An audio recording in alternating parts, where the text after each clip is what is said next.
మా కాలనీలో ఒక పెద్ద అపార్ట్మెంట్ చాలా కొత్తగా కట్టారు. దానికి ఒక బోర్డు చూసి నేను ఆశ్చర్యపోయాను. కోర్ రిలేషన్‌లో ఉన్న బాయ్స్ అయినా, గర్ల్స్ అయినా ఇల్లు అద్దెకు ఇవ్వబడును అని.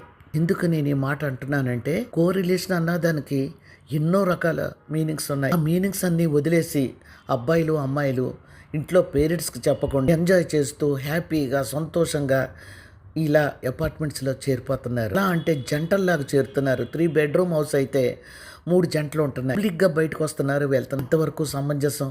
నాడు స్త్రీ అంటే తలెత్తుకొని పైకి చూసేది కానీ ఆ రోజులు పోయాయి. ఎందుకంటే ఇప్పుడు స్త్రీ తన కాళ్ళ మీద తాను నిలబడి మగవాడితో ధీటుగా పనిచేస్తుంది. కానీ ఇలాంటి కో రిలేషన్ అని పేరు చెప్పి ఒకే చోట ఉండి కొన్నాళ్ళు సహజీవనం చేశాక మళ్ళీ పెళ్లి చేసుకోవడం ఎందుకంటారు? అందరూ కాకపోయినా చాలామంది చేస్తున్నారు. దీన్ని అరికట్టాలంటే కొత్త చట్టం రావాల్సిందే. మీరేమంటారు?